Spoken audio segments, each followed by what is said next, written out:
Hello, good evening. Welcome to the Northern Crime Syndicate Hour on a Friday night.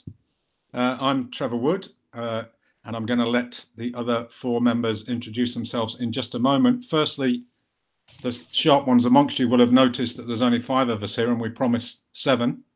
So we're no longer the Magnificent Seven, we are now the famous five. Sadly, Rob Scragg's not well, and Adam Peacock is a full-time trade unionist, so as you can imagine, he's been quite busy at the moment. I'll now let the others introduce themselves. Judith, you want to go first? Yeah, hi, I'm Judith, or Jude O'Reilly, because I'm just being rebranded, which is very kind of racking my head slightly.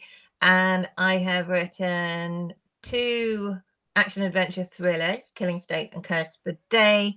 And my third one is published October the 13th, and that's called Sleep When You're Dead. I've also written two memoirs, but that's in another life. Fiona. Hello, I'm Fiona Erskine. I'm an engineer by day and a writer by night. I've written three thrillers in the Jack Silver series. The first one is called The Chemical Detective. And I've also written one standalone, which is about my first job as an engineer, which is called Phosphate Rocks, A Death in 10 Objects. Chris. Hi, I'm Chris McGeorge. I've written four kind of high concept, impossible crime mysteries with Orion Fiction, and the fifth one is out in November. You're the last one left, Rob. It's your turn. Something else. I thought you would have worked it out on your own, but if you need Oh no, he's so dense. He needs help in this guy.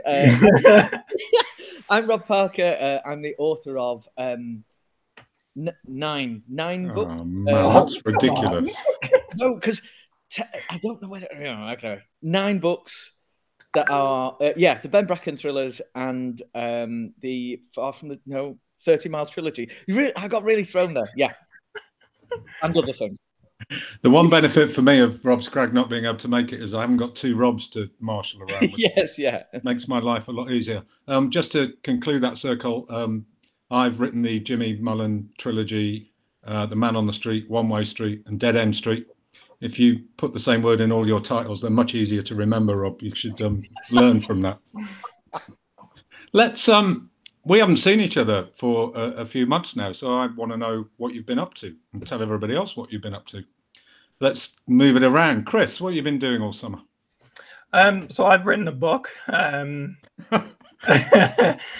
written a book that I can't even talk about because it's one of those books that is unsolicited. It's maybe gonna see the light of day at some point, but who knows? I'll probably find it on the internet, Chris. Yeah, I mean, Trevor's going to announce it today, actually. So I wrote that in its entirety. It was kind of a manic kind of 3 months, and now it's with the agent, and I've just got to wait, really. You always, am I wrong in thinking that you always write your books really quickly, don't you?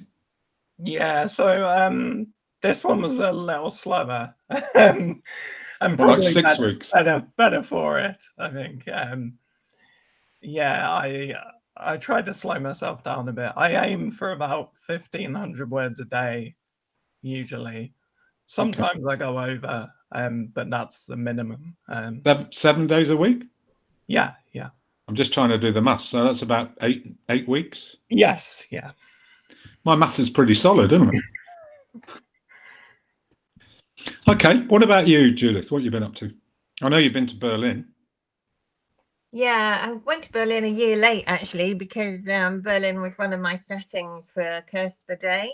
I have been before. I really like Berlin. I was thinking I might write a short story based there. In fact, I'm going to ask people watching. I have to write a short story to publicize Sleep When You're Dead. And I can't think of an idea, but I am challenge as a setting. So I thought maybe tonight people could like give me an idea and then I can base my short story around around it. Will this have Michael North, your hero? No, don't have to have. Not no, necessarily. No. Okay. It's for a weekly, and yeah, sometimes, I mean, I'm sure we're all the same. We've all got like files or boxes of ideas or, notebooks and what have you. But short stories are a different thing again. I don't often write them. I only write them once in a blue moon. And I just can't find the perfect idea. I find them really difficult, much harder than writing a novel. I've written 3 in my life, I think. But I have said before, I would like the Northern Crime Syndicate to do a kind of collection of short stories. I mean, we've got, I think 3 or 4 of us have got the Stephen Gold anthology coming out. I think we've few of us have submitted. Yeah, I was going to talk about that later. Yeah, I'm in that. Have gone. Yeah, so yeah, really, I have got an idea. I have started another book. It's not a Michael North book. It's another one. I'm doing it a slightly different way to where I normally do it, because as you guys know, normally I do a shed load of research, then I plan it to the nth degree. So this one I've basically just started, which is probably a massive mistake. And I'm just feeling my way through it because it's not what I normally do. Yeah, so that's what I've been doing. We should, in his absence, we should mention Rob Scraggs, our short story master. He's been shortlisted for the CWA Short Story Dagger 2 years in a row, which I think means he wins it automatically next year, really. Or should do, anyway. Fiona, what have you been up to all summer? Fiona is the only one of the 5 of us who's actually got a full-time job and writes in the margins. Rob and Adam both have that as well, but they're not here because of their full-time jobs. I think. Fiona, what have you been up to? Yes, full-time job is quite taxing at the moment. It's I won't say the word electricity or power, and it's going to make everyone's life horrible for a while. But my really exciting news was I got an invite to the Edinburgh Book Festival, and I grew up in Edinburgh. So I've been going to festival events since I was knee-high to a grasshopper, and it was absolutely brilliant fun. And the nice thing about the Edinburgh Book Festival is it's kind of all genres. In fact, most of the events I went to were children's authors, absolutely some brilliant young adult writers out there. And I had a whale of a time. So yeah, I've made it finally. I got a badge. It said Edinburgh International Book Festival author. So were you on a panel? Yeah, I was on a panel, yes, with Helen Sedgwick and Alex Gray. Wow, you have arrived. It's official. But I only talked about Phosphate Rocks because that's set in Edinburgh. But yeah, so it was very exciting. And unfortunately, poor old Edinburgh, the council bin workers are on strike, and it was looking pretty dire after 3 days. You can imagine the festival visitors and the rubbish just piling up. So, and the heat as well, I would imagine. Yeah, even in Edinburgh, it was quite hot. Yeah, yeah, but yeah, I had a great time. Rob, what about you? You've got young kids, so I can imagine what you've been doing all summer. Really. Yeah, well, the last 3 weeks, 4 weeks of the summer holidays have just been chaos, really, with the kids being off. So we've been on a magical mystery tour around a couple of spots in the UK, because the British Isles is lovely, isn't it? Absolutely lovely. It is.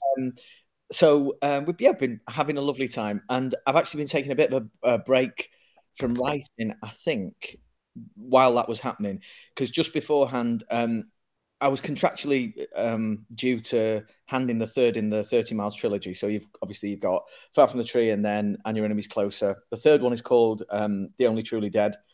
That's been announced already, but and I had to write it, and I froze, to be honest, earlier this year. I've never found it hard to write a book like this. I was paralyzed, to be honest, about it, because I knew it's got to finish here. You know, it's 3 books, and we talked about extending, but I'm determined that it finishes here. I know, Trevor, you'll get this. You know, yeah, absolutely. With the Bullen books, you know, so I just froze, and then it hit, and it came out like a dam exploded, and it got written in 5 weeks just before the holidays.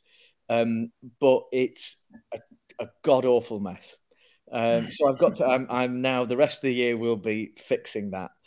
Aside from that, I've been writing some true crime podcasts for the Noiser network, which has been great. I've been writing about the Craze. Gosh, they're naughty boys, aren't they? Yeah, just enjoying everything. Where did the title for the third one of the trilogy? What's that? Because you've obviously used the kind of second half of well-known phrases in the first. Yes. What I don't know the third one. What's that? The third one is the only truly dead are the ones we have forgotten. Oh, okay. So you've taken the first half of a well-known sentence. Yeah. Oh, yes. We're really mixing it up now. I'm sure we'll look forward to it. Cheers. I'd forgotten actually. My text letting me down. I got some walk-on music for Jude. It's not going to work now.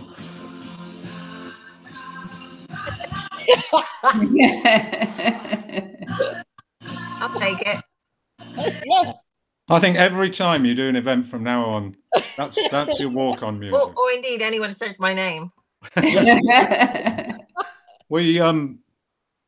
We used to have this writer called Judith O'Reilly in the Northern Crime Syndicate, but we didn't like her much, so we got rid of her. And I like the new replacement, Jude O'Reilly, much better. Actually. Yeah. She's got a much better personality, I think. Now, you're one of the two of us, I think, who do have a brand new book coming out reasonably shortly. So let's talk about that a little bit. Yeah, I haven't got any copies yet. Yes, so Sleep When You're Dead. I set it on a Scottish island. I've been kind of looking for a reason to set a book in Scotland. For me, location is really important. It's kind of a character. I love writing kind of descriptive stuff. And as soon as you put something on an island, I think the jeopardy just goes right up, because nobody can get away. And on this particular Scottish island, there's a doomsday cult. Okay. So Michael North has to go up there, and as we know, the thing with North is he has a bullet in his head, which means he could die at any time. So it's a very dangerous job, but his MI5 bosses think he's disposable because, if he dies, he dies. He's going to die pretty soon anyway. But his mate and sidekick, Fang, who's like 15 now, and who is the hacker, does not feel the same way about North. He's her mate and she's prepared to break any number of laws to keep him alive, which kind of gets her into trouble.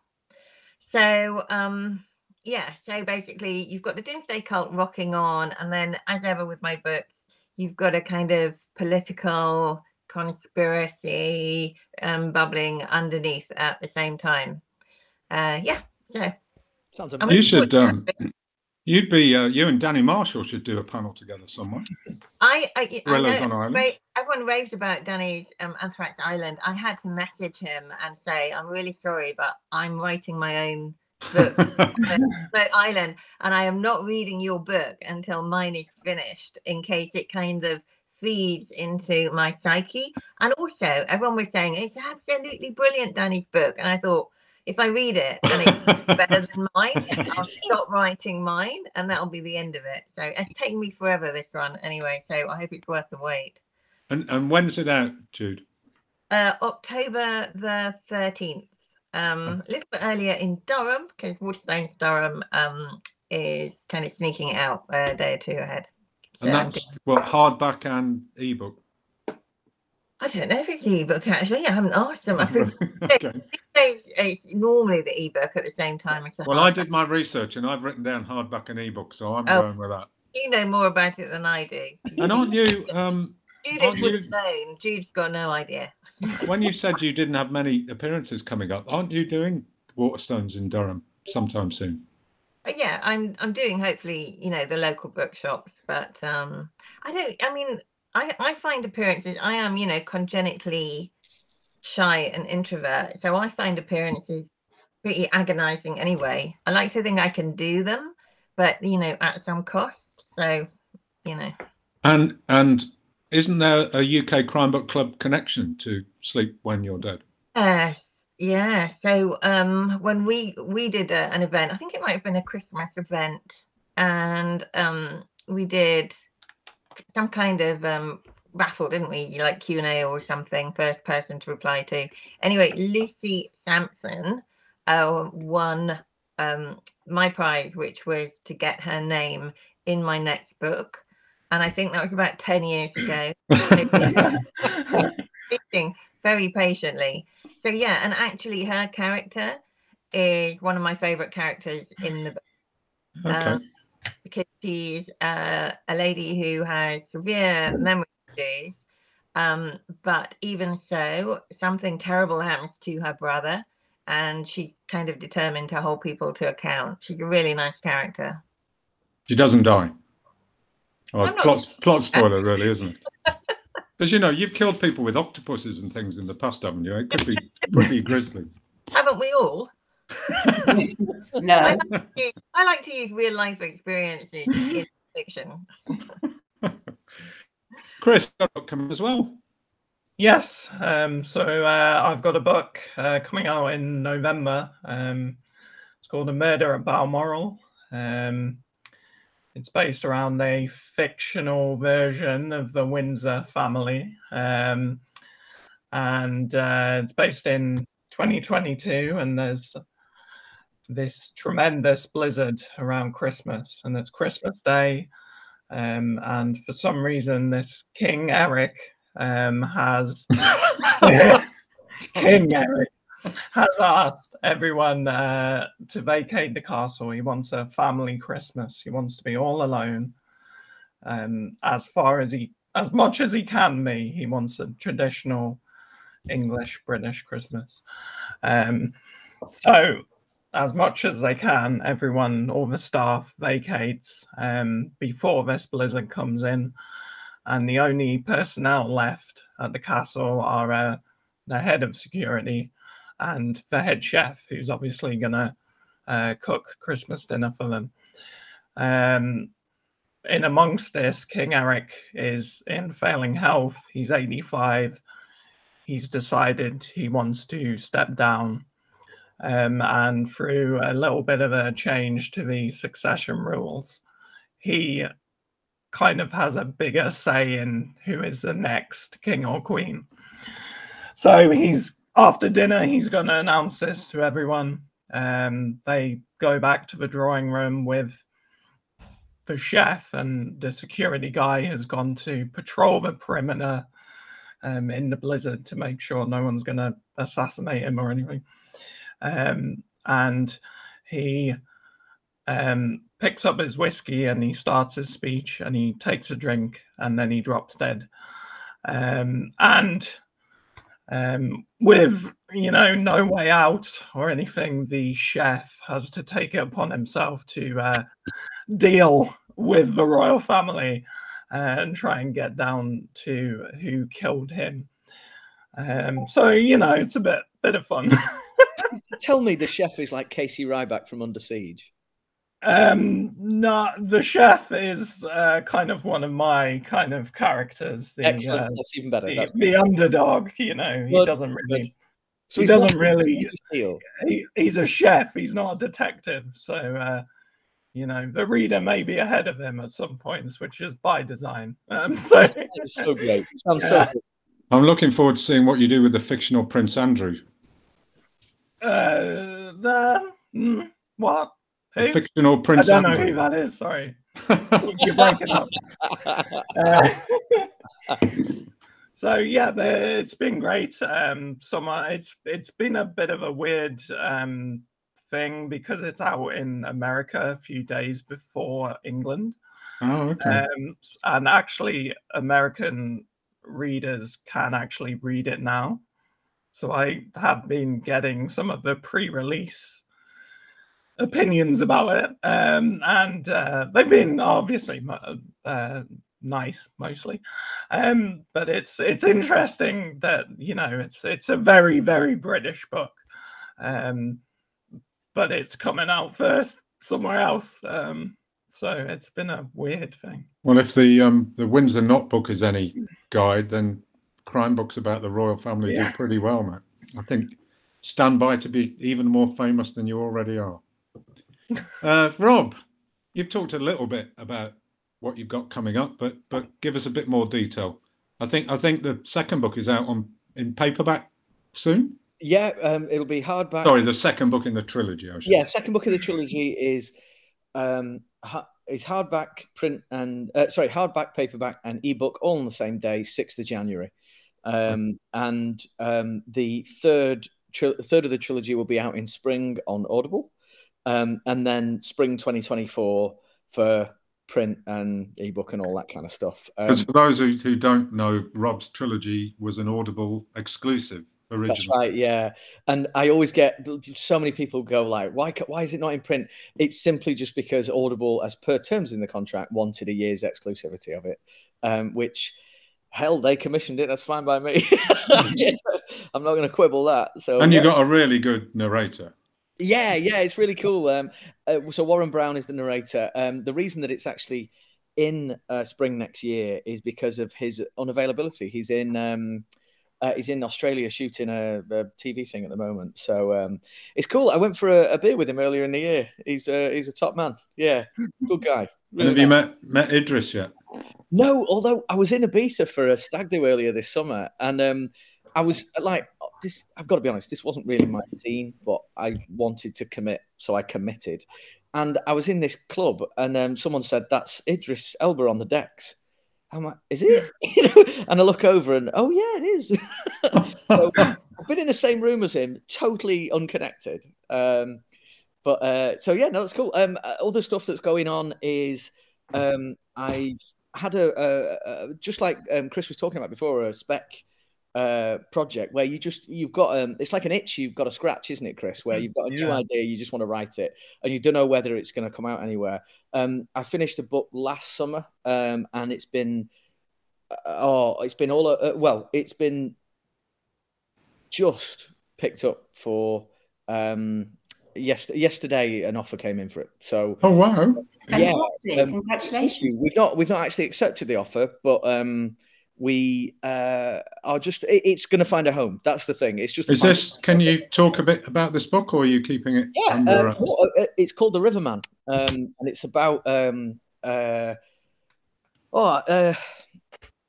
that you always get those stories in the paper about like a Bobby that just won't retire, a special constable just won't retire, that kind of thing. And when he solves a crime or whatever, that's always in the newspaper. But there's this police officer is in his 70s, doesn't want to go. It's his life, it's his life's work, what he's doing.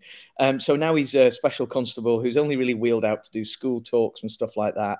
But a body is found in the village, and he wants to get involved. But he's told, no, just you're no good to anyone. You stay at home and stay in the station, and you're on the phones. That's it. We need the real Bobbies on the beat here. One of the phones ring, and it's a little girl who says, I saw you at my school. Would you come round, because my mummy and daddy are at the pub, and I'm really scared because I think there's a monster in the garden. So he goes round to settle her down, and he sees something in the garden he can't explain. And then it becomes his mission then, when everyone else is against him, to find out what's really going on in the village. It's a bit different. It's a bit different. I think I nearly threw in a plot spoiler when I asked you about it. I'm glad I didn't. Maybe that'll be off air, man. But yeah, no. Yeah. So we had an offer yesterday. I think this means it will be coming out in the next couple of years or so. That is fantastic news. Is big. That's exclusive. Yeah, no one knows that. In fact, there are a number of my own family members that don't know that. So boom. That was worth the entrance money on its own. Trevor, what about you? Oh, thank you, Fiona. That was kind. Well, your fans are typing busily. I forgot to say that I lazed the summer away in Canada, which probably, if people follow me on Facebook, they might have noticed the occasional photo. But I did finish completely the editing on my new book, so that's all done and dusted. It's going to be called You Can Run. It's out in March 2023. And it is about a group of armed mercenaries who lay siege to a remote Northumberland village, looking for 15-year-old girl Ruby and her father, Alex. When Alex is injured Ruby escapes and suddenly realizes that the only people who can help her are the villagers that she has shunned for her entire life. That's my pitch. Been working on that a long time. I am so up for that. When is it out, Trevor? It's out in March, Fantastic. in hardback, ebook, and I think audio at the same time. Great. Which is a bit different for me. They've done some weird things with my books in the past, like putting the ebook out early and stuff, but this is standard. So it's good to go, I think. I hope. I should have said, one of the things, I came back from Canada slightly early to do St. Hilda's Crime Weekend. And if anybody out there is considering going to see that one year, I would hugely recommend it. It was a fantastic weekend. I put a photo out there, said I felt like that bloke who used to gate crash sporting events and stand on the end of the team as if he belonged there. I was like Mick Heron, Anne Cleves, Ellie Griffiths, Abir Mukherjee were all presenting at this thing. We had to give a 30-minute presentation on a subject related to mean streets and green lanes. Obviously, I did mean streets. But I also, to connect back to Rob's story, used a video of Irving Welsh playing the decks. For those who don't know, really look this up. Irving Welsh has an alter ego called Klaus Blatter, who is a supposed German DJ, and he plays acid house music with heavily accented German chanting over the top of it. And I saw him at Glastonbury once, and I didn't know it was Irving Welsh until somebody told me afterwards. But it's well worth checking out. Celebs like to go on the decks. Fiona, we haven't talked about what you're up to. Next. To unmute first, don't I? There we Yeah, go. that's Can you hear me now? helpful. Sorry, it's a bit background noise. Yeah, I'm a bit like you, Rob. I must ask you how you got out of your. I've got the 4th book in the Jack Silver series, which is probably going to be called The Chemical Code, which is due out next year. So it's a I contract. pitched the Chemical Brothers to you loads of times as a music band. Yes, I know. And maybe if the audience fancy thinking of some more The Chemical something titles in the chat, I'd be hugely grateful, because there's 118 elements in the periodic table, and I've only covered 4 so far. So there's lots to come. But yeah, so that's also set in Brazil. It's kind of when I was writing book 3, The Chemical Cocktail, it kind of ran away with itself, as cocktails sometimes do. So thank you, Jude. Very good. So I split it into 2. So The Chemical Cocktail, spoiler alert, finishes on a bit of a cliff edge. And so the 4th book in the series kind of brings that Brazilian adventure to a conclusion. And it's there. It's just a bit, it's got a good beginning and a good end, but it's a bit flobby in the middle, a bit like me. So I'm just trying to get my act together and finish it. How did you get out of your writing? I won't call it a block, because it's not a block. No, this is the closest to a block I've ever had. Like, it was like looking at the page and I just can't think of what to do here. I think a lot of it was because, people have they know it's going to finish, and they had a certain idea of what they wanted to happen. So what I did was I panicked and focused on the children not getting fed. And and then suddenly the fear set in massively, and it suddenly just had to be written. So it was fear. I'm all for transparency in this game now. Fear was what pulled me out of it. I've just seen a question which takes me into something else I was going to talk about anyway. Actually, the question is, are we doing any more Whose Crime Is It Anyway Zoom sessions in the near future? We need to talk about that probably. We basically postponed our Zooming events as real life opened back up. But maybe it's time to talk about doing the occasional one. If people like them, let's do them. Yeah, I do have exciting news for anybody who's based anywhere near the Northeast, though, that we are doing the very first live Whose Crime Is It Anyway? For those who haven't seen any of them, I should perhaps explain that Whose Crime Is It Anyway is a Rob Parker invention, really, where the Northern Crime Syndicate make up a best-selling thriller in an hour from scratch with audience participation. We've done about, I don't know how many, what, 7, 8? No, I think we've done more because More? I think we've done more. But I don't know because we started doing covers for them, didn't we? If you check out our Facebook page and scroll down, you will find Rob's amazing covers for the ridiculous books that we've come up with in an hour. My favourite of which was The Girl on a Drain, which was an outstanding cover. But anyway, we are doing it live for the first time with a live audience in Newcastle on 26th of November, Saturday, 2 o'clock in the afternoon at the Literary and Philosophical Society. Very suitable for us. We're very philosophical. But not very literary. We've got half of it. So if you are anywhere near, come to Newcastle because that's going to be great fun, I think. We're going to have to make this one more highbrow, Trevor. Well, it's up. Rob runs these things. Yeah. I'll angle the questions. You know, instead of like, character 1, do they prefer Pepsi or tea? No, tea. What a combination! Or what do they prefer? Do they prefer bean salad or lovely? It's often, to be fair, it's often the audience who lead us down. Or Nietzsche or Wittgenstein. This is what. Thank you very much. You see, I'm not really bean salad. Really, bean salad. Yeah. I was thinking on my feet. I hope you're going to be better than this when we do it live, man. No, I know. Bean salad or tofu? No, it's not us, Fiona. It's the audience who lead us into more salacious places. We're only as good as the audience. It's just because they want Rob to swear or something, because they'll never do it, and they keep feeding him this stuff. Never going to happen. He's far too innocent.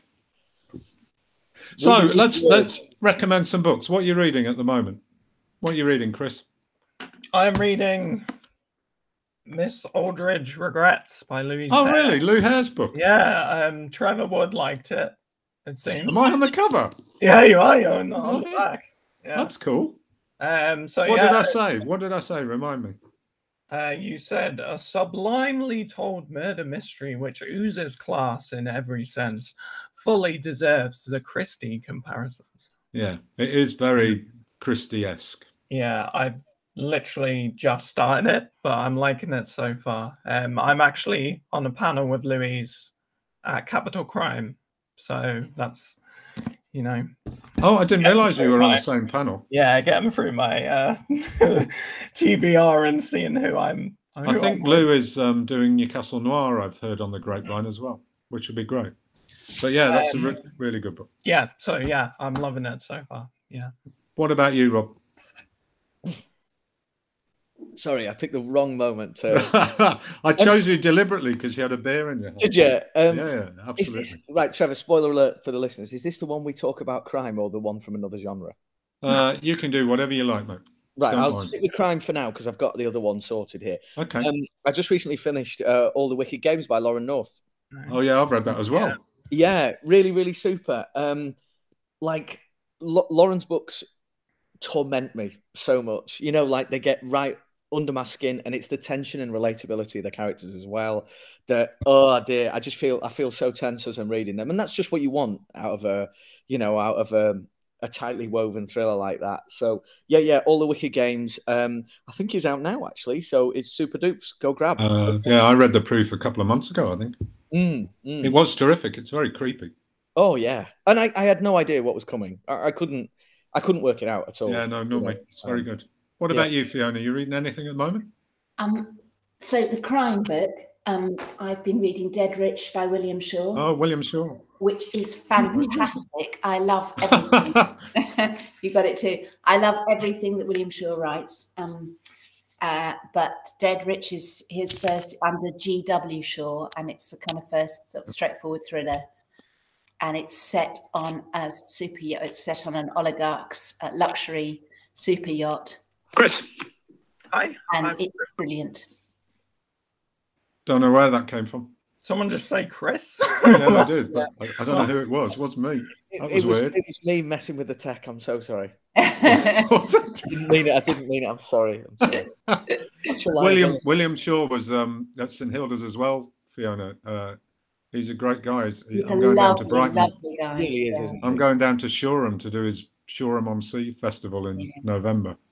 And I haven't started it yet, but I've just bought the Bird Watcher, which I'm told is It's One of brilliant. his Oh, it's great wonderful. books. Absolutely wonderful. He writes teenagers really well. He's just got this real gift of making the kind of, you know, the children wholly formed people and characters. And I think Zoe in The Birdwatcher is just magnificent. Yeah, I'm looking forward to it. I've heard great things about And it. in this book, it's, without giving anything away, it's got a fantastic character called Erin, who is a kind of, who can cruise the yacht. Because it's isn't it a Russian oligarch's yacht? Exactly, it's a Russian oligarch's yacht. So it's a bit of a kind of Locked-Room, you know, there's a bit of Locked-Room mystery as well, and a lot of peril at sea. And it's to me it's so perfectly opening and closing. So without giving anything away, to me it's like a mathematical equation with nested brackets. So that every term that's opened is also closed somewhere unexpectedly, and it is for me, it's one of the most perfect books I've read in ages. I wish he'd known. I wish I'd known he was writing that, because when I was in the Navy, my best mate, a guy called Bill Crowley, when he left, he ended up as the chief engineer on Roman Abramovich's yacht. Really? Okay. So I could have put him in touch with somebody who actually worked on one of them. Yeah, it's a shame. Judith, what are you reading? Are you reading William Shaw as well? Or? I know someone who gardens Roman Abramovich's London garden as well. Small world, 1 degree of separation. Yeah. Well, I use summer to catch up with some of my reading. So I agree. I think Dead Rich is one of my reads of summer. I've been recommending it everywhere. I'm late to this, so apologies, Fiona, but I read it and absolutely loved it. Fiona's great at writing really pacey, exciting, brilliant locations, but I thought it had real emotional heft as well. And I love her action adventure female heroine. So I really enjoyed that. Thank you. And then I read Adrian McKinty's The Island. Oh yeah. I'm a big fan of Adrian McKinty's writing. I think it's very good. I was interested, obviously, it's an island again, all that crucible stuff. Obviously mine's better, but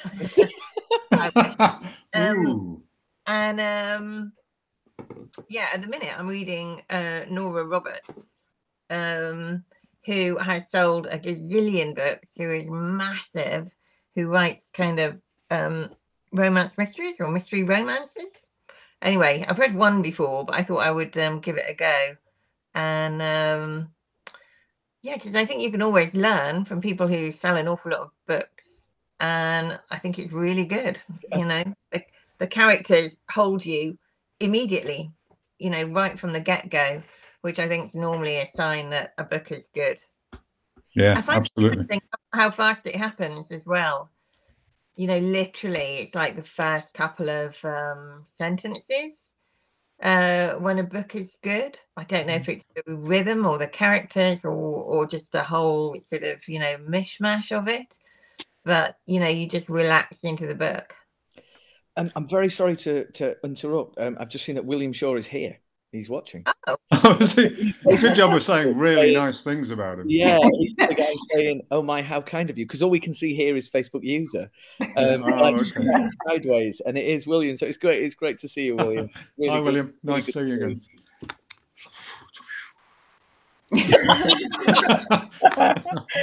I'm gonna shout out a book which I think William's actually read, because he said something really good about it when I posted on Twitter just now. The book's in my bedroom, so I can't go and get it, but I hope you can see this maybe. It's called Easy Motion Tourist by Leah Edenley, who was another of the St Hilda's speakers, Nigerian based in London, and the book's fantastic. I'm about halfway through it at the moment. It is real Tarantino-esque crime thriller set in Lagos, with a ton of very frightening villains, and very fast-paced. I'm enjoying it enormously. It's called Easy Motion Tourist. I had to get it up because it's a really difficult title to remember, but I'd hugely recommend it. Let's talk about what you're all doing in the next few months, because there's a few people doing various festivals, and also remind people about those festivals. Fiona, I think like me, you're doing Bloody Scotland, aren't you? Yes, but unlike you, Trevor, I'm not playing football. Although I would be quite good if I played for Scotland. I would probably guarantee your success. I think Emma Christie's playing. Emma Christie is indeed Yeah. playing. She's taunting me on a regular basis on but Twitter. she's pretty good. Yeah. So I'm on a panel with Emma and Alexander Grieg And Tarek. as well, which I'm really looking forward to. That would have been my other book to recommend. I've read both books. I think they're he's fantastic. Yeah. Sorry, So- that's Tarek Ashkenani. Ashkenani, yeah. Who's written Welcome to Cooper, and I read his second book recently, Follow Me to the Edge. Really great books. Yeah, no, he's Great fantastic. Books. Yeah. And Emma is wonderful. I've enjoyed her books enormously, and she keeps taunting us all with her 1,000 words a day in some, in Slovenia or Montenegro in her camper van. So and Rob is also playing football, I believe. Are you, Rob? Okay. For those who don't know, there's an England Crime Writers versus Scottish Crime Writers football match on Saturday afternoon, the 17th, which is also my birthday. Yeah, it was Mr. Mark Billingham who came up to me in a beer tent at Harrogate and said, "I believe you're our new signing. I expect big things." We won 3-0 last time, Rob, without you. So, if it goes badly wrong, you know who we're going to point the finger at. Though I'm told Emma Christie keeps telling me that she played for in the Scottish Women's Premier League. So you're in trouble, definitely. Yeah, I think we might be, but big trouble. We can take them. So and then most exciting of all, obviously, the Literary and Philosophical Society with the Northern Crime Syndicate doing a Whose Crime Is It Anyway? The #1 event of the year, Saturday the 26th of November, 2 p.m. for those who weren't writing it down earlier. And Chris, you're doing Capital Crime. Just tell us a bit more. I know you mentioned it briefly. Yep. So I'm on Capital Crime with Dom Nolan, Louise, and Nicola Upson. Oh wow, that's a great panel. And it's actually moderated by Sam, so that's going to be really interesting. And that is a hell of a panel. I noticed I went onto the Capital Crime website and clicked on authors, and you're the very first person on their website. You're like the top of the list, basically. Is it like alphabetical? It's not alphabetical. I checked. It's not anything. It's just like, I think it's in order of importance. Basically. Okay, The biggest cheese. Cheese? No, you're the biggest cheese. Oh, okay. You cut out for me. I just thought you. Oh, sorry. Just cheese.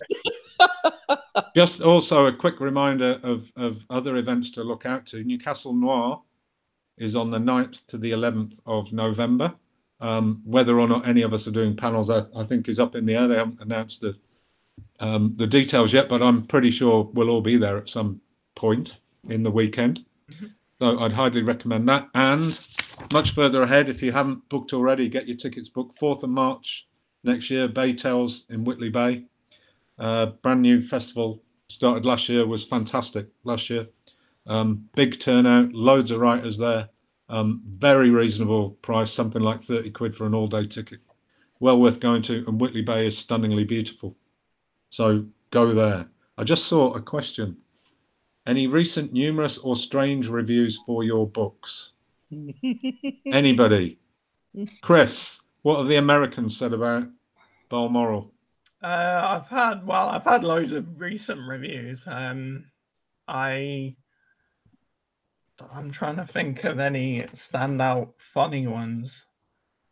There were a lot of ones that were like, I don't understand the royal family.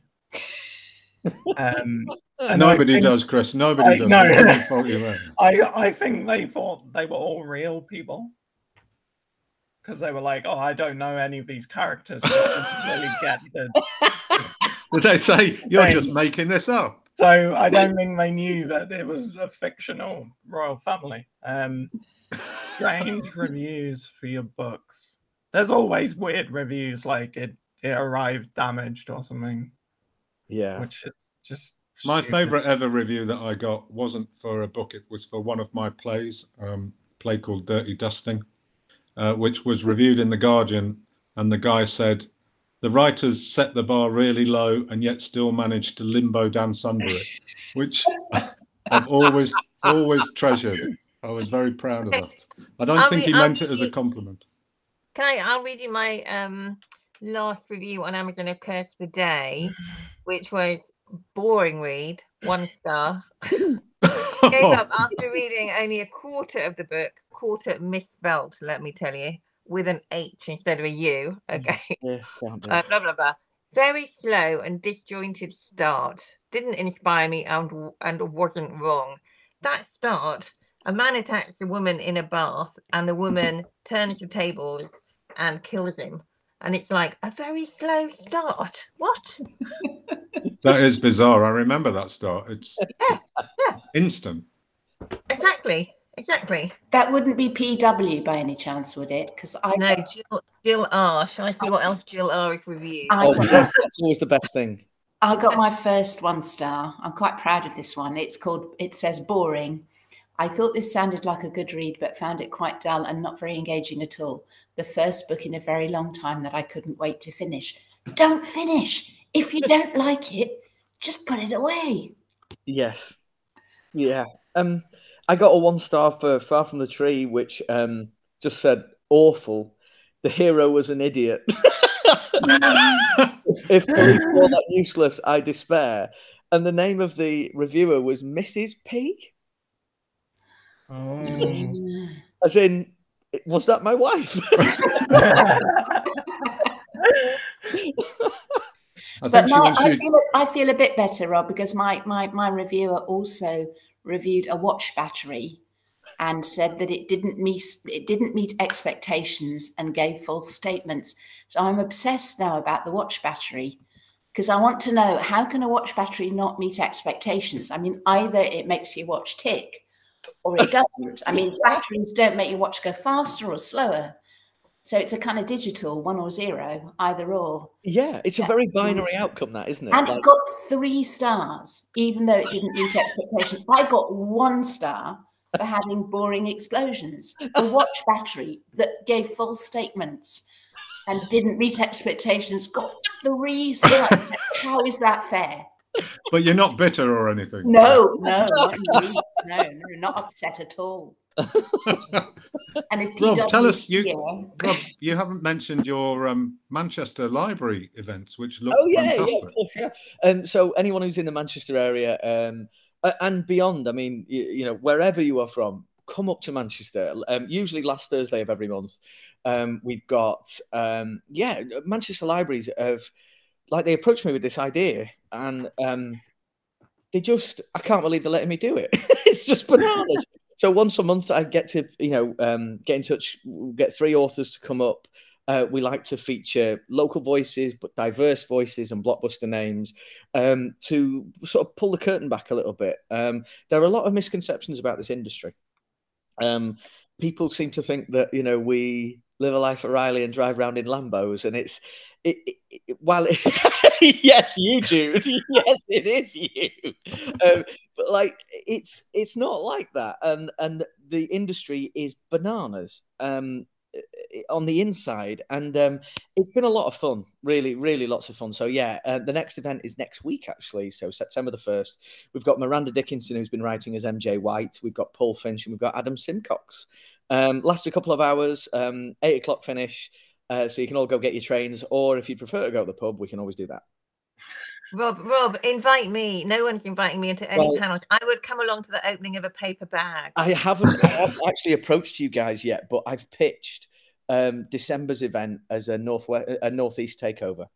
So I'm inviting you on air. Is that all right? But who are your 3 favourites, Rob? If you only have 3 people, wow.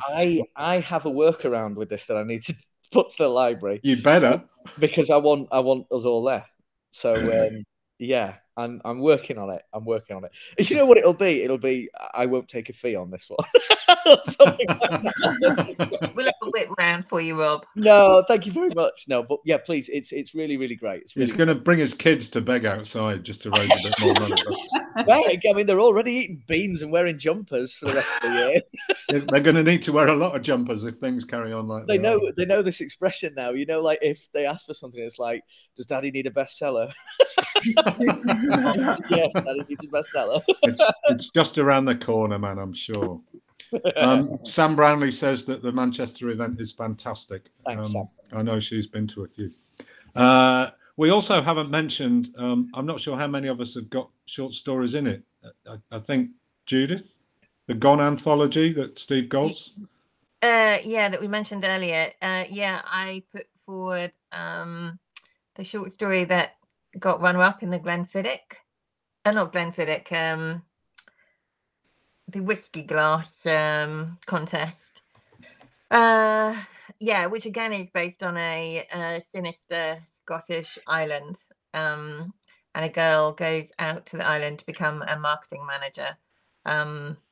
But nothing is as simple as it seems. So just to explain, sorry, glass competition. Yeah.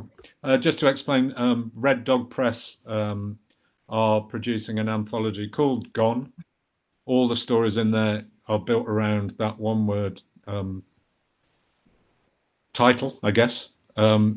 Edited by a guy called Steve Golds, whose books, if you haven't read them, are astonishingly good, very gritty, dark crime thrillers. Say Goodbye When I'm Gone and I'll Pray When I'm Dying, I think. Yep. That another one. Steve is editing them. Lots of other writers you will know from UK Crime Book Club, I think. Chris MacDonald, Sarah Moorhead, Sharon Bairden, Awais Khan, Noel Holton have all got stories in there. Anybody else from here? No. I desperately wanted to, but I couldn't make the deadline. So, no. I got a heads up quite early because I don't like writing short stories, and Steve Gold had to practically beat me to death with a stick to get me to write one for it. So, yeah, if anybody's giving you tips, Judith, please pass them on because I'm hopeless at writing them. I just read a lot of them. There's some pretty scary tips, Judith.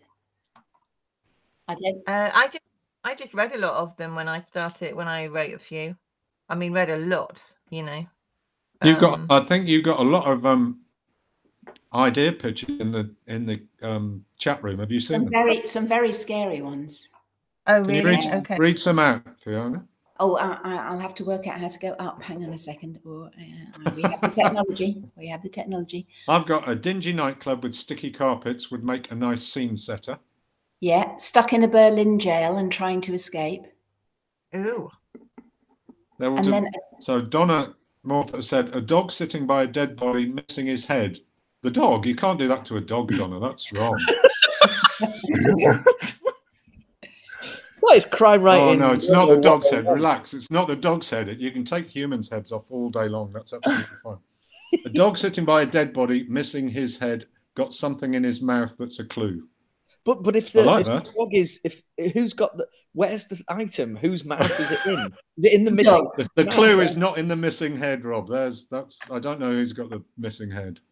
I don't think it's the dog. If it's in his mouth, where's the head? It's in the dog's mouth.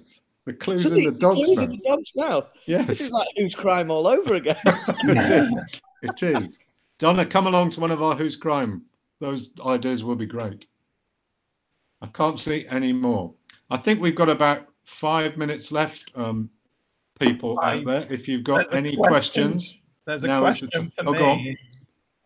Intrigued by Chris's Balmoral book. Oh, this was a plot hole, Chris. I think he was pointing. Being why the head of security has delegated the investigation to the chef. He's missing. He's outside in the blizzard, and he can't be contacted. Okay, you've covered it. It should have been in the pitch. Sorry, I need to brush up the pitch a bit more. I thought that pitch was pretty good, but okay. Just that one detail. Cool. It's pretty airtight, I think. I've gone through it quite a lot. A Hell's Angel scared by ghost story told to her on a walk. Yeah, quite short like story idea. That's pretty good. That's a good quite one. like that. Okay, thank you, Leslie. That's a good idea. I'm writing this down. Literally, I'm writing this down. Somebody else take over for a second. Trevor, you were going to ask about what books from other genres we'd been. Yes, we were. We recommended some crime books. We thought we'd just step outside the crime world just a fraction and recommend a non-crime book each.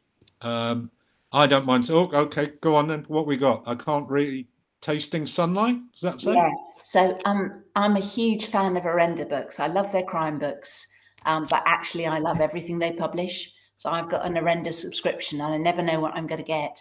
And this arrived, which is by Ewald Arendts, and it's translated from German by Rachel Ward.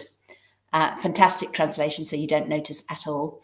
And it's a beautiful story about a runaway who goes to live on a farm and kind of rediscovers, sort of breaks her cycle of addiction through kind of getting closer to the land. And it's not schmaltzy, it's really gritty, but beautifully written about kind of redemption through farm work, if you like. I'm not selling it, am I? But anyway, it's a really lovely poetic read.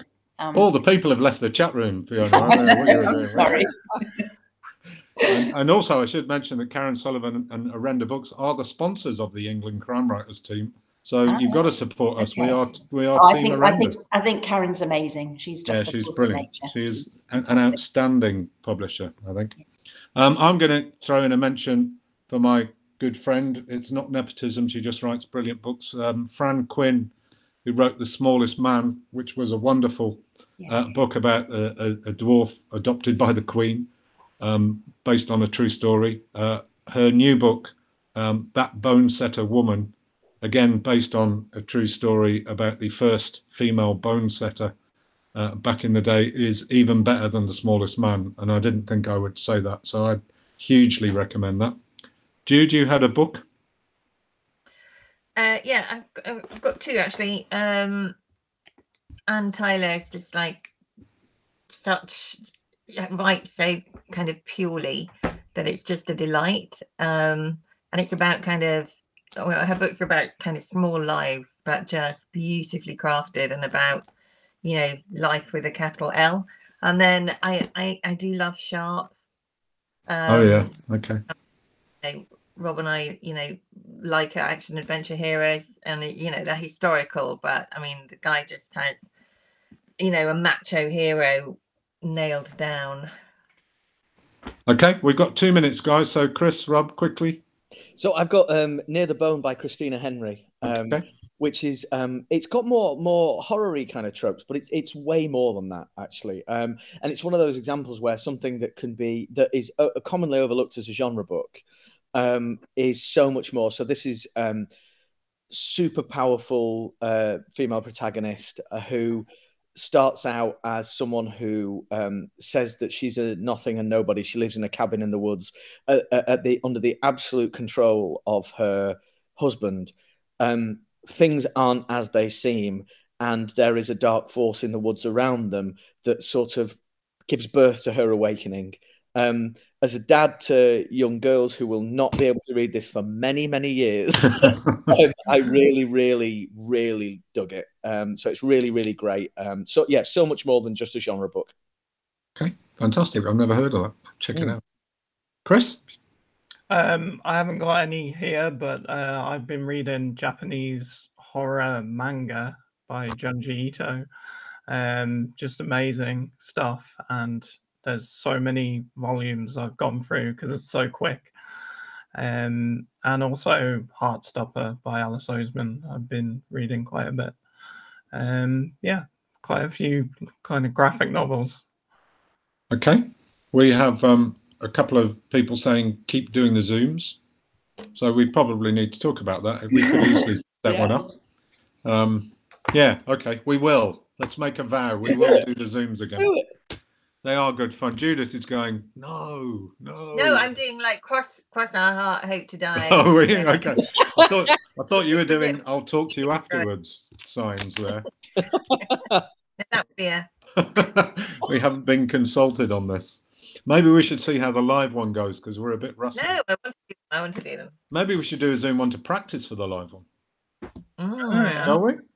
Let's do that. Okay, watch this space. We will do a Zoom one before the 26th of November to get a practice in. Fiona, you're muted again. I know. I said you heard it first here. It's world exclusive. Okay, fantastic. Thanks very much, everybody, for coming along to see us. We have been the Northern Crime Syndicate. It's been an absolute pleasure, as always. And we love what you're doing in the UK Crime Book Club. Just keep doing it. It's great. Thanks very much, guys. Thanks, everyone. Bye-bye. Bye.